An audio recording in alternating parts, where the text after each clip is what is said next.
And welcome to the best thing you watched this week. We have Chris from Movies and Munchies over there. Say hi, Chris. Hi, Chris. And Ruben from the Ruby Tuesday. That's me. Hi, Chris.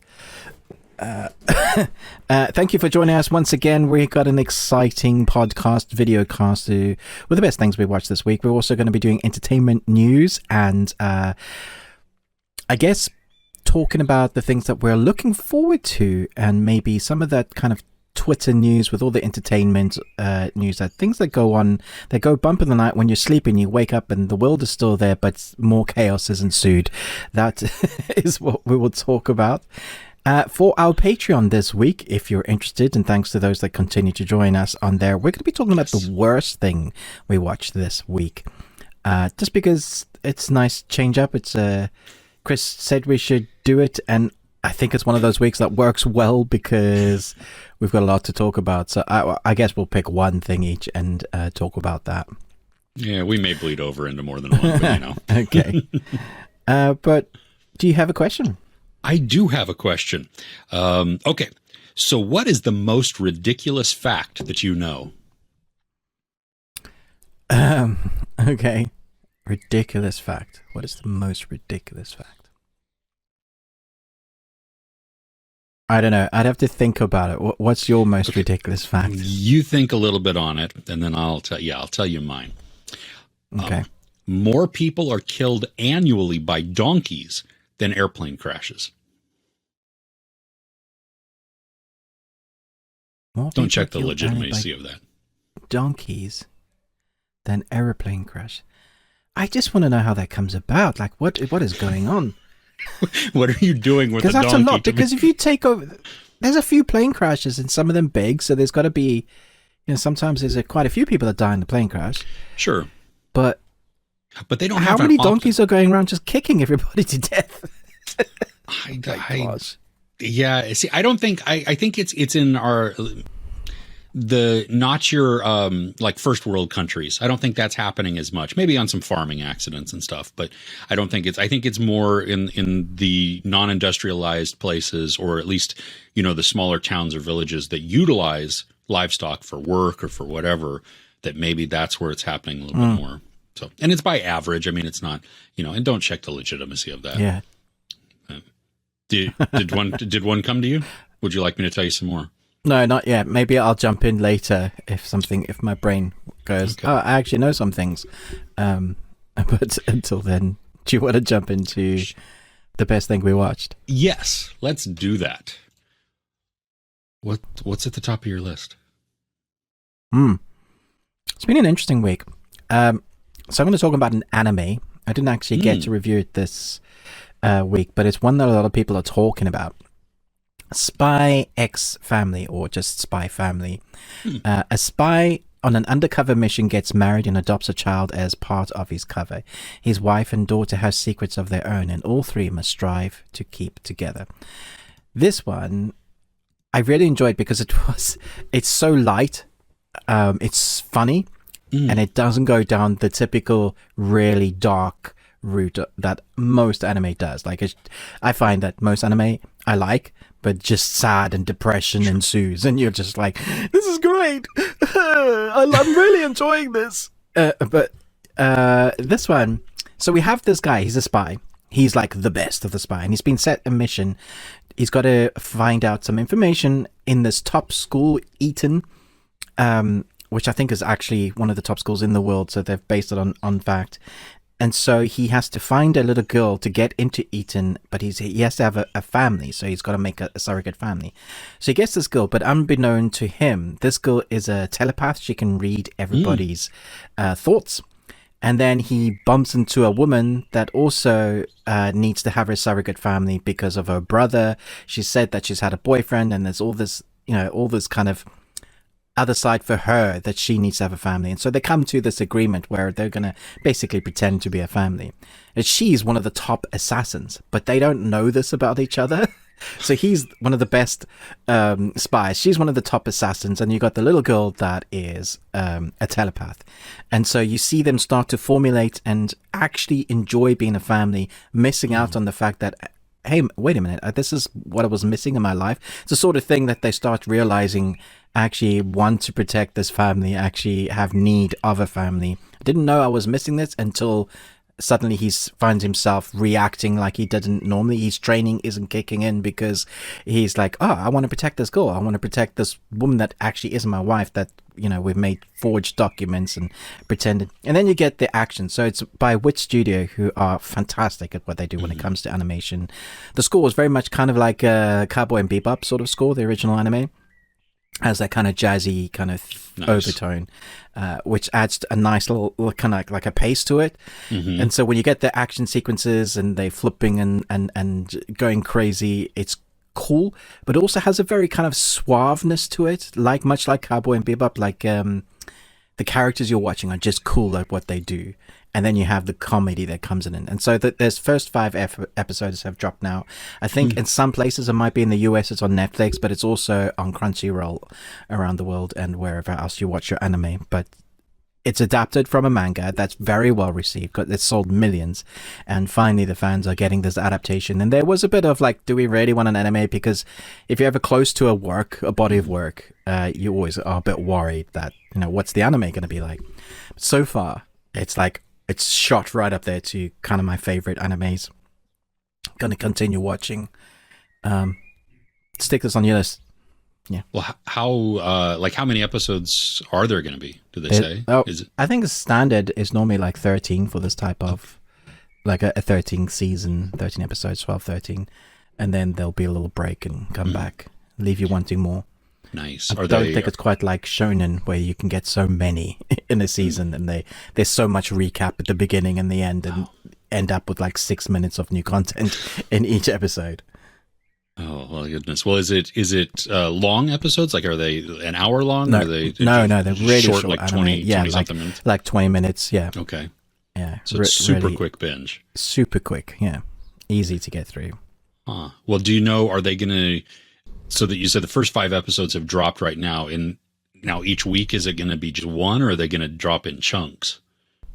Yeah, no, so the first 5 episodes are available now, but they've been dropping weekly. So generally with new anime, they'll just keep dropping them weekly. It's unusual. Like, so Netflix bought the rights to have it on their streaming platform in certain places, but they won't do like what Netflix does and drop the whole lot. It'll be weekly as it comes out in Japan weekly. So we'll just have to see how it goes. I quite like having to wait a week for some things. Like that's kind of that nostalgia, going around the TV on a Friday night looking for your favorite episode, getting excited about that. Sometimes just binging through the whole lot, you miss out on that kind of, I'm excited to watch this again. And then you've watched your favorite series and it's gone, and you've got to wait a whole year. But where you watch one little kind of slice of pie each week, it has its uses, I guess. Yes. Well, if I can ride on that to segue, I wish this series would drop all at once, because my brain has been melting consistently. Shining Girls on Apple. Now, I know you've watched you've watched the whole thing. I've limited myself to watching it weekly, which I got to tell you, it's painful. It's just like this week's episode 5. I mean, things got crazy in the last episode, and then this one, like, I'm watching it and being like, wait, I've seen this before. I've seen this scene play out, but now it's different. And I don't know where we're at in the timeline, because it seems like it's current, but wasn't what I was watching before current?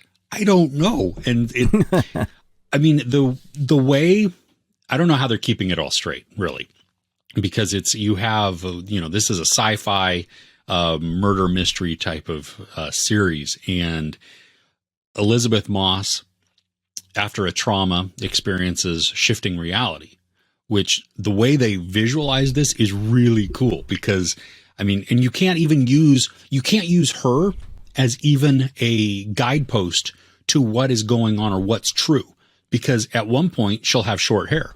At another point, she'll have long hair. We'll watch it change for her, as maybe something changes and she changes. And then it will There's go no back. baseline. Yeah. No. And I'm like, what's going on? You know, and you have Jamie Bell, who is our villain in this. At least it seems to be. I mean, he says he is, so we're going to go with that. I mean, he's very creepy and very menacing, but he also, like, he has his own ability, which I think is being able to travel through time in some way, shape, or form. Don't really understand it yet. It hasn't been explained. But he is just as confused at what Elizabeth Moss's character either experiences or can do. So we're like, okay, nobody knows what's going on.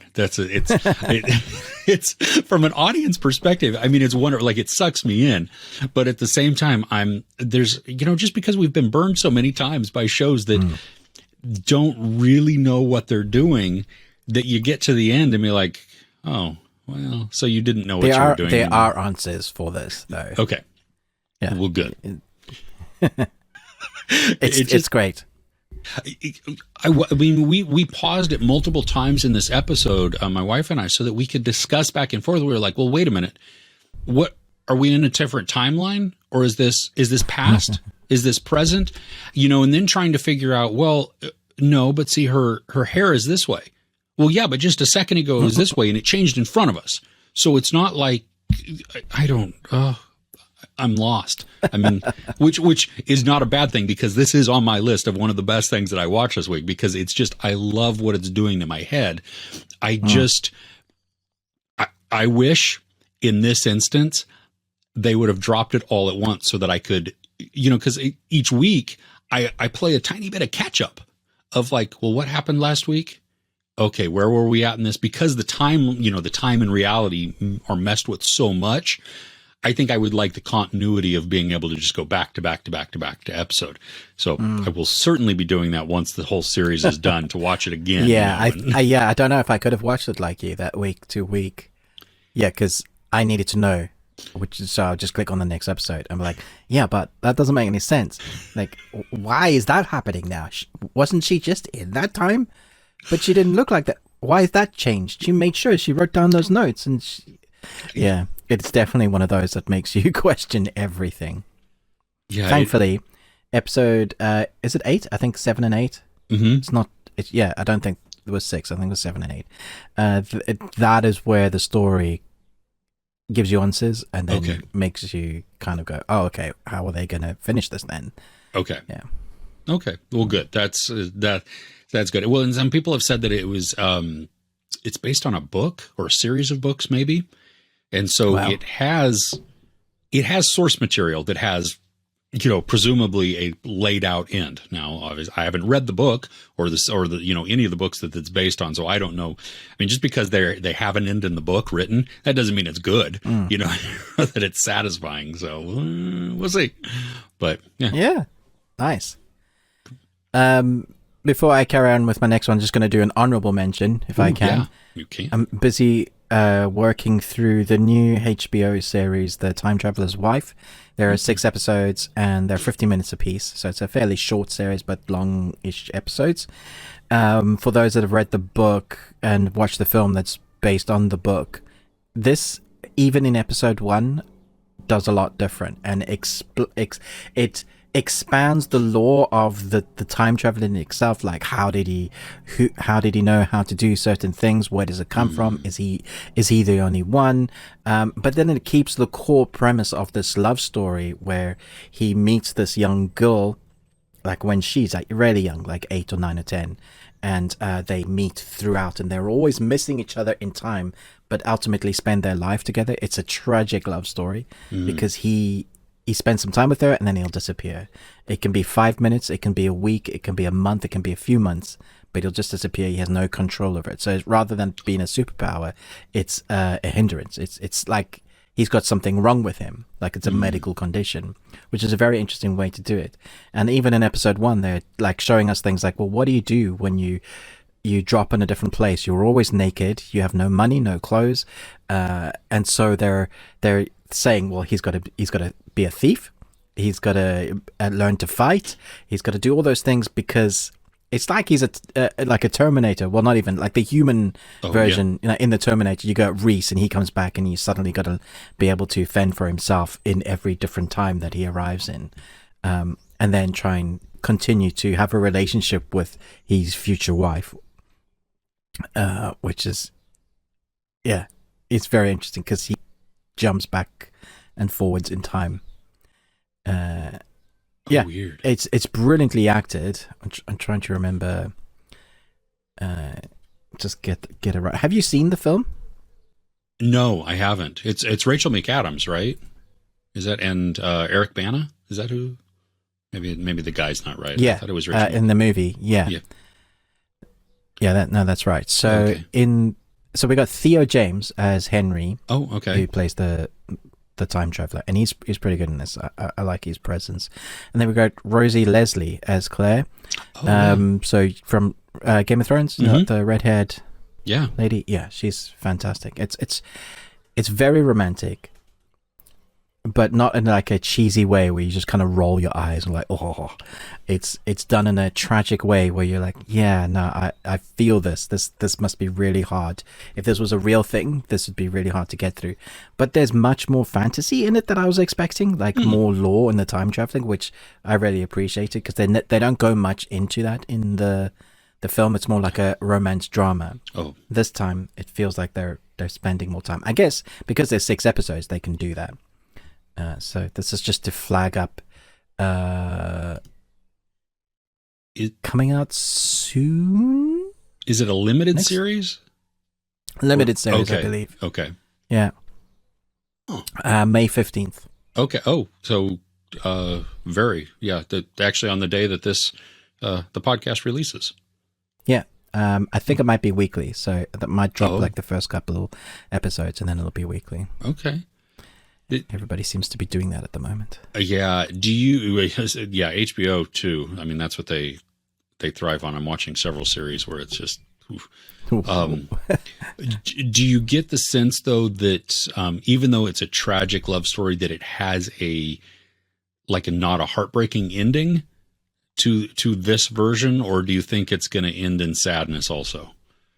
I don't know. Okay. Because there's so much different already. I really like the idea of what they're doing with it. But there is an impending doom, because how can you control it? Who goes first, or does it just disappear? Imagine like being with someone that is really sick, your loved one, you're caring for them, and then you disappear. Your clothes are left behind, and you're like, there's no control. So you're always going to have this tenseness in your relationship that, yeah. Imagine being in a big fight, and that's the way they escape. Well, yeah. I mean, from a relational standpoint, that's just messed up. You know, not just from a fight or a disagreement, but any type of thing. I mean, you could be mid-conversation, mid whatever. I mean, even things driving. Or you go to certain sleep. Things you can't do. Yeah. Oh, yeah. On the do they spend some time like seeing it from the other person's perspective too, the one who's left behind, who doesn't get to see? Yeah. Oh wow. Yeah. Okay. Yeah, you do. Nice. Yeah. Right on. Yeah. Sure. So that was my honorable mention, but I'm really excited to talk about this one. Okay. I think I mentioned it to you briefly this week. I'm not even sure that I'll ever watch it again. And the more I think about it, the more I think it's a good film, but it's just horrific to watch. It's called The Sadness. It's a new zombie-ish horror film, a Taiwanese, I believe. The producers, to fund the film, used cryptocurrency, and they have a cam girl site that they used the money from their cam girl site to fund this movie. So it immediately has kind of a presence to it. Whatever you think, your job's your job. I'm not going to comment on that. But I was like, okay, that's weird. Cryptocurrency and cam girl. So that was a weird random fact about the film. Okay, so think Train to Busan, which is pretty intense itself. And then think the goriest film you've ever seen.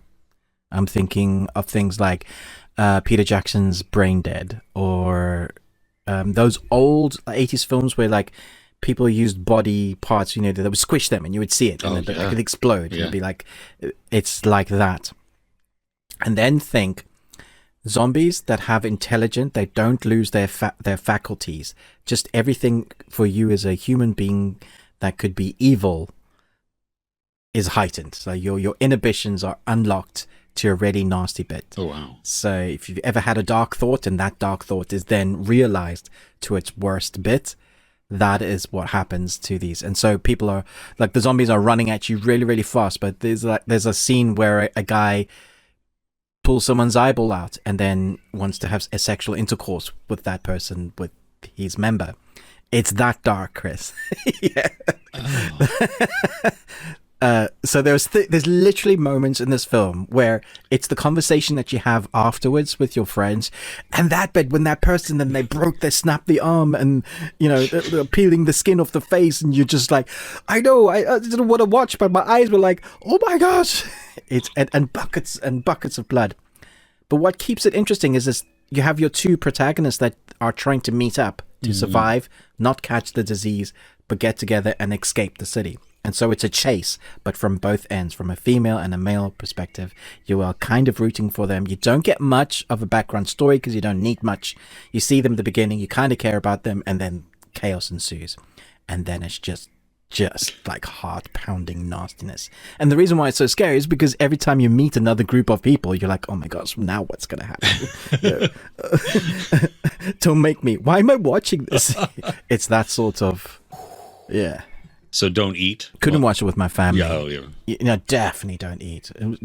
You'd be like chewing and then you just dribble it out. Your mouth would be like, oh. It's just... Yeah, I saw a couple of comments on Twitter the other day of just how like the practical effects are off the charts. Like it's just so good. Yeah, disgusting in a really great way. So yeah. And you said that's on Shudder, right? I mean, I didn't know we could do that anymore. Yeah, that's in Shudder as an original. I was like, how like you talk about pushing the bar, because we've seen a few films recently, like X, pushing that bar of like they mixed the pornography with the violence, and that was pretty violent. Yeah. And then we saw, what was it, Texas Chainsaw Massacre, the massacre on the bus. That whole scene was like brutal, regardless of whether you liked the film or not. It was gory. It was gory, yes. But then you take all of that, and you mix in the nastiness of like human beings that aren't quite zombies, but you kind of want them to be, because if they realize what they're doing, then that's just wrong on another whole level. Yeah. I really like the idea of zombies that have all their faculties, like that they're just really, really bad people now. That's I don't know if I've ever seen that. I mean, scary, man. Yeah, because we've seen it like with 28 Days Later, where I mean it's rage and they're fast, but it's not. I mean, that's really all it is. It's not like thinking so much, and oh, there's a thing. So they don't change in any like deformities or grow things, but their eyes are black.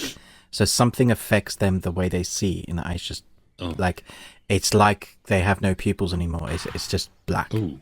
And it just adds another level of just like, this is evil. So they look at you and they all grin and smile like they're really happy with black eyes. And you're just like, oh, my days. No. That's not okay. That woman from Get Out is like, no.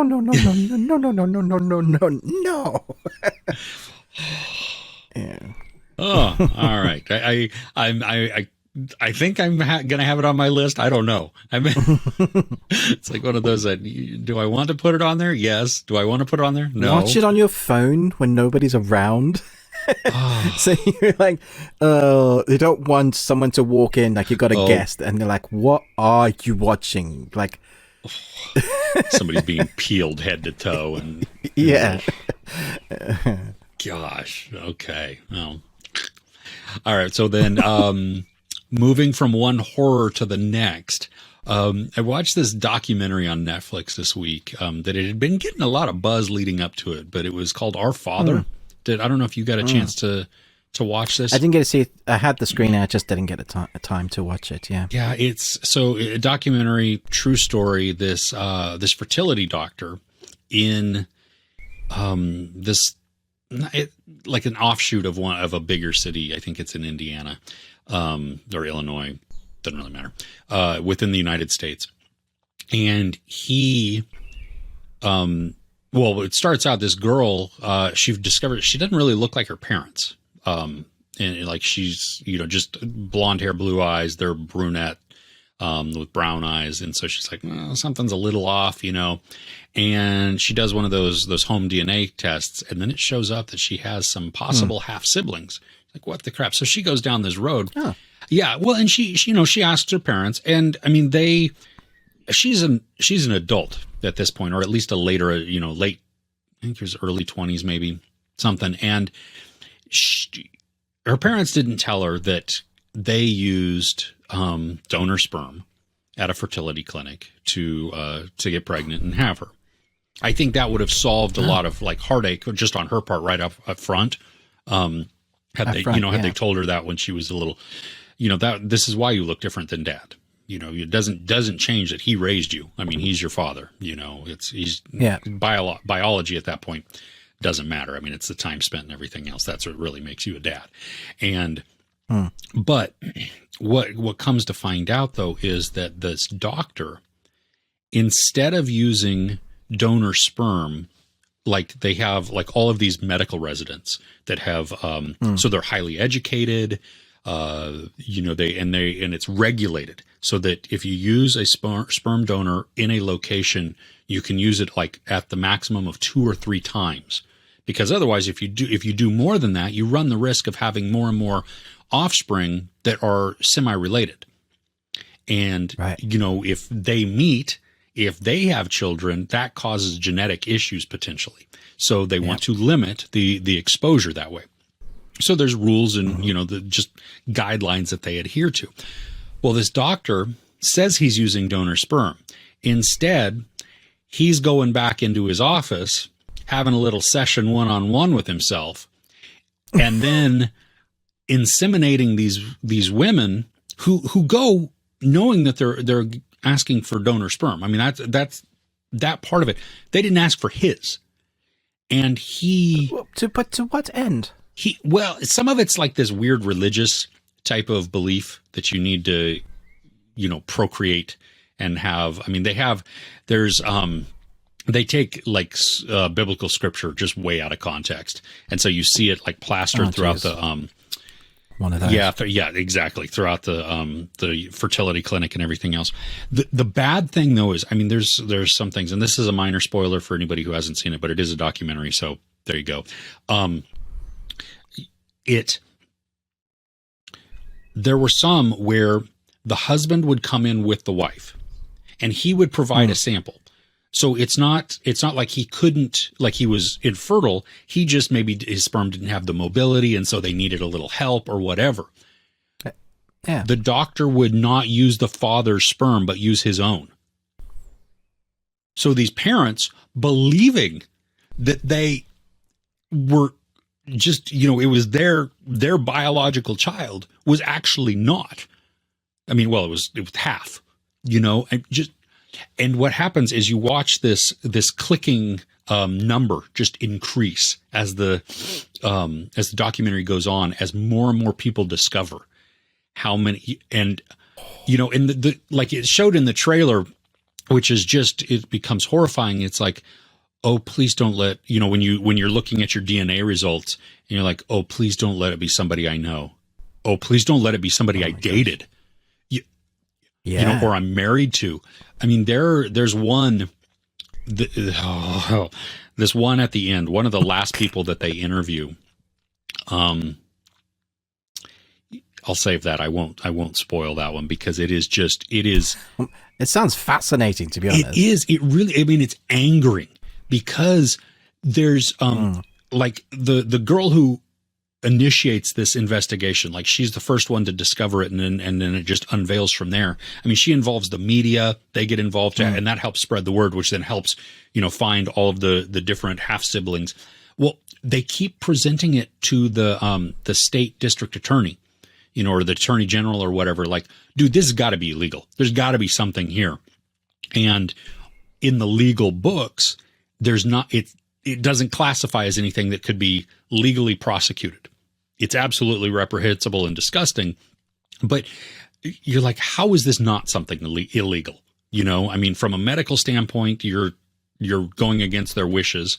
So that should there, but then they raise, as a couple other people raise, that this is actually when you look at the legal definitions of sexual assault, that some of these things that he was doing fall under that category. So why don't they prosecute him? And it becomes a mess, really, and very frustrating at that point, because you see the heartbreak from these families. I mean, it's wildly interesting to watch. It's a short, I think it's like 90 minutes or maybe an hour and 45. Okay, so it doesn't outstay its welcome. No, it's a quick watch. They do a good job. I think they follow up a little bit with like some end credit or end title screens, to just give you a little bit, which is even more depressing too, because that's, this is not a happy story by any means. So it's still going on? Well, there's still, no, he's stopped. He no longer practices. I mean, he's old now too, but the gaslighting too that he did, like he would call some of his patients who were involved, investigating, or the children, really, the siblings, offspring, however you want to call it, and would gaslight them and just try and emotionally manipulate them into not talking about it because it would hurt his marriage. Wow. So yeah, but again, the reason it's still kind of going on is that people may not understand or may not know. Like there could be more potential.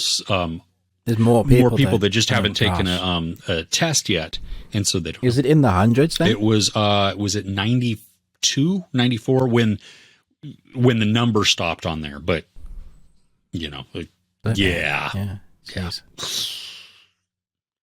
Wow, the world is fascinating enough, right? Yeah, I mean, not in a good way, but it's fascinating. Yeah, what we do to each other, it's just like, yeah, so bad. Wow. Okay. Okay, so this one I didn't review on my channel, but I did want to talk about. I was annoyed at how much I enjoyed it, because my heart always sinks because I think Netflix will just cancel it, because that's normally the way things go. Is this good? Yes. Cancelled. So it's based on a book. There is a movie. The movie is not like the series, thankfully. I like the movie, but the series does a lot more for the book, because it's not actually called The Lincoln Lawyer. The series that it's the book that it's based on, I think it's book 2 in the series of books. I think there's like 5 or 6. I love this. I was so surprised how much I enjoyed this. My wife and I was like, oh, let's just keep watching the next episode. Lincoln Lawyer. I think it's because he's just a really likable character. He plays it in a way that you are genuinely for him, and I think part of that is the storyline that they set up early on. Just in episode 1, even you've got he has 2 wives, because it comes up on his phone, wife 1 and wife 2, which I crack up every time. I think that's genius. But he's still friends with them. You want him to get back together with the second wife. You see how complicated the relationship is with the first wife. There's a daughter involved. He almost killed himself on a surfboard, and so he's a recovering drug addict. So he's been to rehab, and then the first person that gets to drive him is a recovering rehab, and that's possibly my favorite relationship in the series.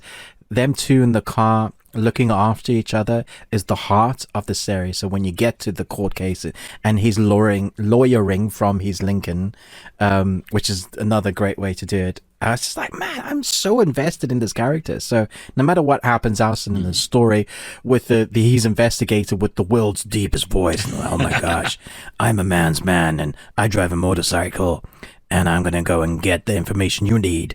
And I was like,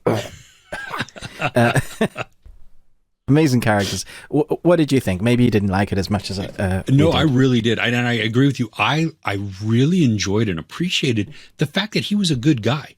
that we have this, he's full of integrity. I mean, he talks about how he fights for the underdog, that he, and some of the things that were instilled by his dad. And then you get those flashbacks of, sure, I did my best. I did my job to defend this person. But if they're guilty and the jury finds them guilty, I've done my job, but I can also sleep at night.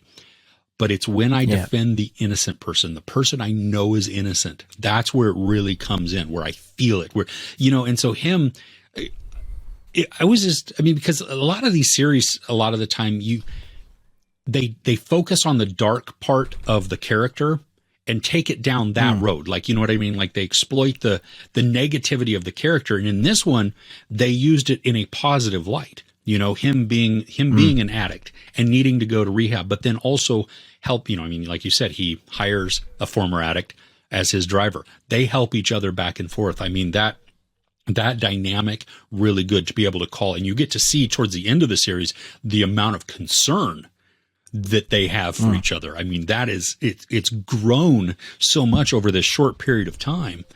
And yeah, I even enjoyed the legal case, those parts of it. I thought some of it was predictable in certain aspects. So, and I was a little curious at when part of the story comes to a conclusion, and we have an episode and a half or 2 episodes left. I'm like, well, where are we going to go with this? But it wraps up other portions of it. And that's where I like that. And so you get to see they all throughout, how they had these side stories that were going on, some with Neve Campbell's character as she is an assistant district attorney. So she's investigating a case, but you're like, are these going to tie together? What's going on? I don't know. Or is this just sitting over here? And if they don't talk about it really at the end, if we don't see a resolution to this, then it just kind of becomes a distraction, and I'm glad that that the story circles around to these other pieces. And I, like you, I hope that they continue on because there are still some aspects of this. There's a scene at the end that I went, that's the guy with the thing on his hand. And I was like, oh no, what's going to happen? God. Oh, so yeah, no, I really enjoyed it. I mean, it was much better than I maybe anticipated, and I got sucked in. It's a longer series because it's what, 10 episodes? It's like what, 45, 50 minutes each. Yep. So it is, it's an investment. It's longer, but I didn't notice it so much. Like there's some series recently on Netflix, 6 episodes, even half-an-hour episodes. I'm like, ugh, this is dragging. But this is like long, and I was like, I want more. This just shows the quality. I think one of the writers as well, I can't remember his name, but as soon as I saw his name, I was like, yeah. Oh, of the book, Michael Connelly? Is that? Oh, no, okay. No, of the actual. Oh, like the screenplay? TV okay. series. Yeah. Well, yeah, it was an easy series. That was the thing, that it was, very easy to watch. And and not even like casual watch. I mean, I was invested in what was going on. Yeah. It was just, it played out very easily and, sucked me in. Good choice. Yeah. So what's next on your list? Okay. I've been holding this one. Because this is absolutely the best thing I watched this week. I got to go see Top Gun Maverick, and I am not going to share any spoilers, I promise, because the movie doesn't come out for like 2 more weeks. Yeah. I got a really early embargo, actually. It really was. I was surprised. I'm curious if that's because the movie has experienced so many delays up until this point that they wanted to, if press gets to see it, get those people out to create some buzz for it. Get the hype and the buzz back. Yeah. Now I did hear some, like there was a newspaper reporter behind me at the screening, and he was chatting with his wife, and he was like, I don't know why this is so early because, I won't write mine. My review won't come out until the Friday it's released.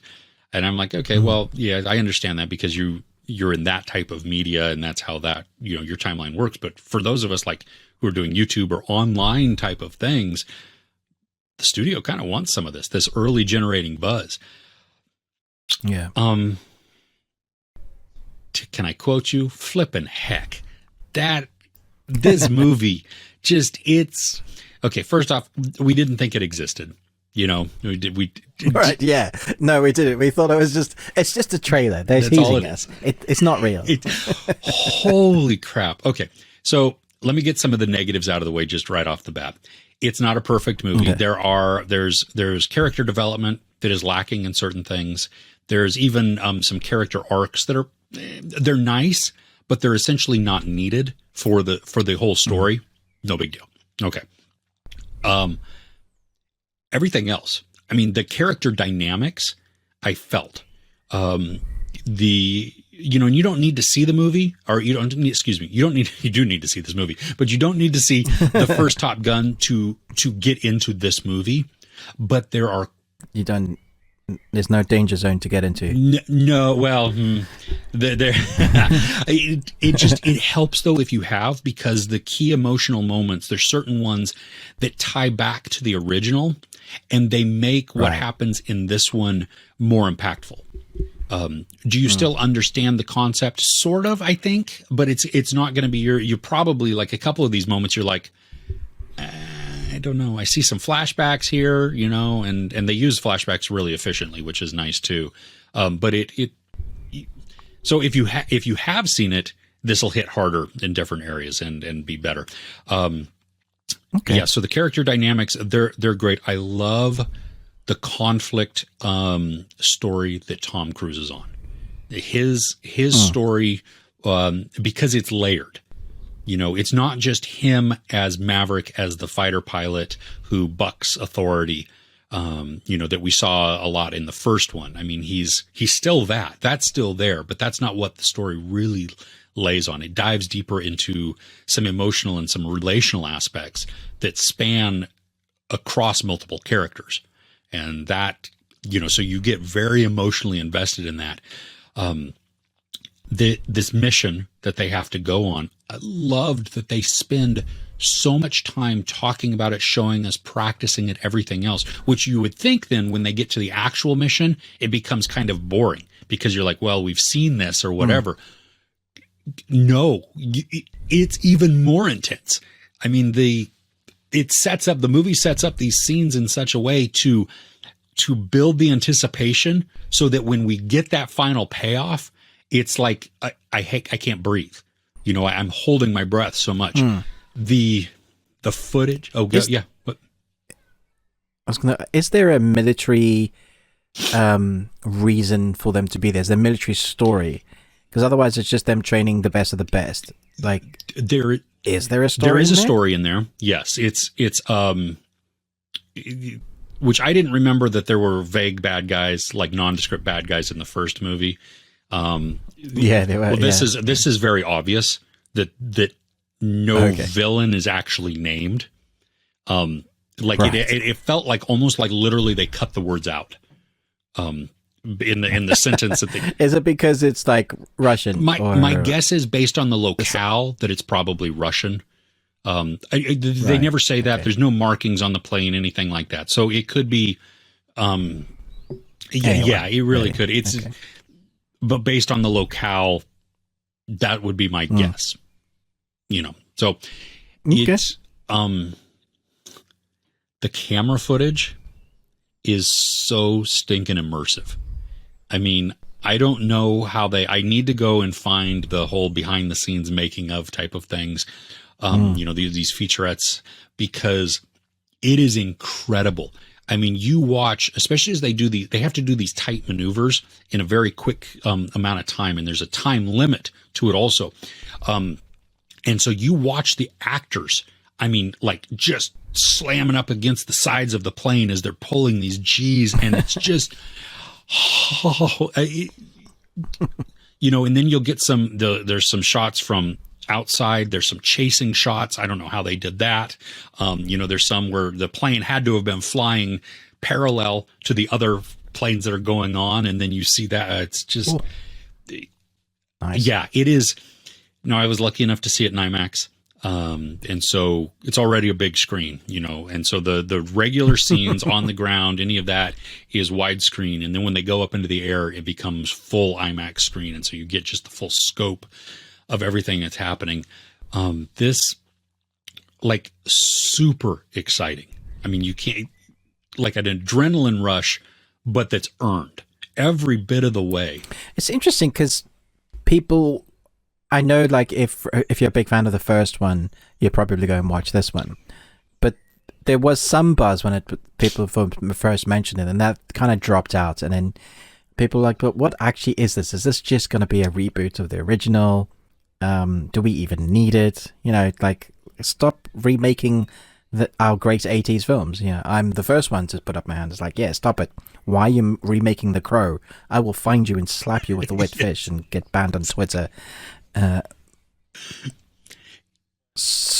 what you're saying is it's not just a reboot. No, it's not just a reboot. I mean, there are key moments within this that are like reboot-ish.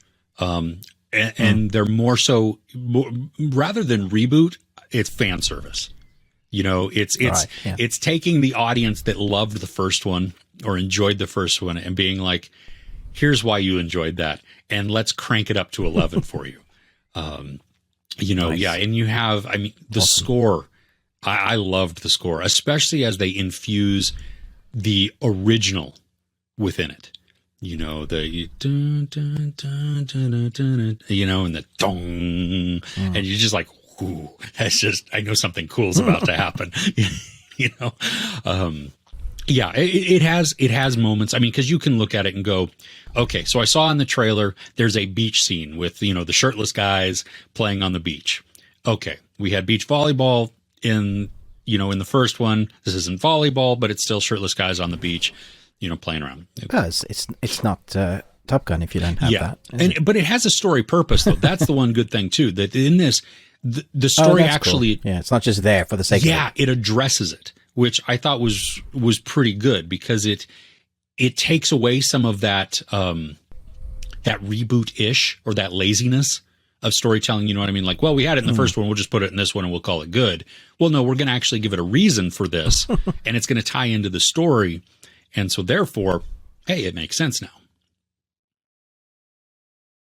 I'm so excited for you to see it.